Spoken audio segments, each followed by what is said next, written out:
नमस्कार, स्वागत आहे तुमचं महाराष्ट्र दर्पण 24 या न्यूज चॅनलमध्ये। म्हैसूरच्या वाघाच्या जयंतीला मानवतेचा महापर्व बोरीमध्ये हजरत टिपू सुलतान युवा मंचाचा आदर्श रक्तदान उपक्रम। 18व्या शतकातील भारताच्या इतिहासातील सर्वात धाडसी, दूरदर्शी आणि पराक्रमी शासकांपैकी एक असे हजरत टिपू सुलतान रहमतुल्लाह अलैह मानले जातात। त्यांना म्हैसूरचा वाघ, टायगर ऑफ म्हैसूर असेही संबोधले जाते। त्यांचे संपूर्ण जीवन अन्यायाविरोधात, परकीय आक्रमणाविरोधात आणि प्रजेसाठी लढण्याच्या ध्येयाने भरलेले होते। म्हैसूरचा वाघ हजरत टिपू सुलतान रहमतुल्लाह अलैह यांच्या जयंतीनिमित्त बोरी येथील ग्रामीण रुग्णालयात हजरत टिपू सुलतान युवा मंचातर्फे एक अभिनव आणि समाजाभिमुख उपक्रम राबविण्यात आला। आजच्या काळामध्ये जल्लोष, डीजे, रॅली, ढोल ताशांच्या गदारोळात जयंती साजरी करण्याची प्रथा वाढत असताना बोरीतील युवकांनी या चाकोरी बाहेर जाऊन समाजासाठी खऱ्या अर्थाने उपयोगी ठरणारा उपक्रम करून एक अनुकरणीय आदर्श प्रस्थापित केला आहे। आज 21 नोव्हेंबर रोजी 40 रक्तदात्यांनी रक्तदान केले। हजरत टिपू सुलतान रहमतुल्लाह अलैह युवा मंचाने कोणताही अनावश्यक खर्च, मोठ्या मिरवणुका, गोंगाट किंवा दिखाऊपणा न करता थेट रक्तदान सर्वश्रेष्ठ दान या मूल्याचा स्वीकार करत रक्तदान शिबिराचे आयोजन केले। या उपक्रमांमधून युवकांनी सामाजिक जबाबदारीची जाणीव दाखवत मानवतेची पताका उंचावली। ज्या ठिकाणी साधन संपत्ती, पैसा आणि वेळ जल्लोषात खर्च होतो, अशा वातावरणामध्ये बोरीतील तरुणांनी केलेला रक्तदान उपक्रम समाजासाठी प्रेरणादायी ठरत आहे। या रक्तदानातून अनेक गरजू रुग्णांना नवी उमेद मिळणार असून जयंतीचा अर्थ अधिक अर्थपूर्ण आणि मानवतेला स्पर्श करणारा ठरला आहे। हजरत टिपू सुलतान यांच्या शौर्य, त्याग आणि न्यायप्रियतेची परंपरा जपण्याचा खरा अर्थ बोरीतील युवकांनी कृतीतून दाखवून दिला आहे।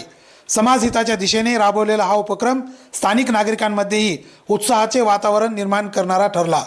बोरीतील युवकांनी दाखवलेला हा आदर्श नक्कीच इतरांसाठी मार्गदर्शक ठरणार आहे।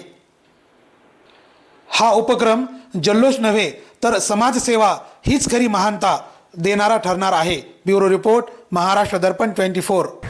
सध्या परिस्थितीमध्ये आपल्या रक्तकेंद्रामध्ये रक्ताचा खूप पुरवठा कमी आहे, त्याच्यामुळे रक्ताची चणचण जाणवत आहे। थॅलेसेमियासारखे आजार असलेल्या मुलांना दर महिन्याला रक्त चढवावे लागते, त्यांची पण खूप परेशानी होत आहे। तरी मी सर्वांना विनंती करते की त्यांनी खूप जास्त प्रमाणात इतर खर्च टाळून रक्तदान घेण्याचे प्रयत्न करावे, तसेच जास्तीत जास्त लोकांनी रक्तदान करण्यासाठी समोर यावे, ही माझी नम्रपूर्वक विनंती।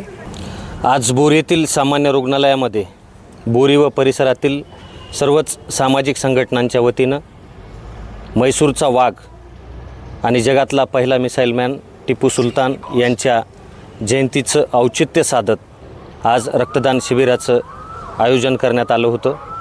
आणि या रक्तदान शिबिरामध्ये जवळपास 40 रक्तदात्यांनी रक्तदान करून सामाजिक बांधिलकी जपली। परभणी व राज्यभरामध्ये कर्करोगाचे रुग्ण असतील, अपघाताचे रुग्ण असतील, विविध शस्त्रक्रियेसाठी लागणाऱ्या उपचारांवर किंवा शस्त्रक्रियांवर रक्ताची प्रचंड मोठी आवश्यकता असते। त्याचबरोबर आपल्या जिल्ह्यामध्ये जवळपास 200 रुग्ण हे थॅलेसेमिया नावाच्या आजाराचे आहेत आणि त्यांना जर रक्त मिळालं नाही तर ते दगावतात। रक्त हे जीवनदायी द्रव्य आहे, त्यामुळं अशा महामानवांच्या जयंतीच्या निमित्तानं हा स्तुत्य उपक्रम राबवण्यात आला। यापूर्वीही बोरी व परिसरामध्ये छत्रपती शिवाजी महाराज, डॉक्टर बाबासाहेब आंबेडकर, राष्ट्रपिता ज्योतिराव फुले, अहिल्यादेवी होळकर आणि श्री स्वामी समर्थ केंद्राच्या वतीनं अशा रक्तदान शिबिरांचं आयोजन करण्यात आलं होतं। आजही रक्तदान शिबिराचं आयोजन करण्यात आलं, त्याबद्दल तमाम या मित्रमंडळाचं मी मनपूर्वक अभिनंदन करतो। आणि येणाऱ्या काळामध्ये सामाजिक बांधिलकी जपत प्रत्येकानं रक्तदान करावं। रक्तदान हे कुणाचं तरी जीवनदान आहे, हे स्लोगन लक्षात ठेवून प्रत्येकानं वागावं, एवढीच या निमित्ताने मी विनंती करतो। धन्यवाद।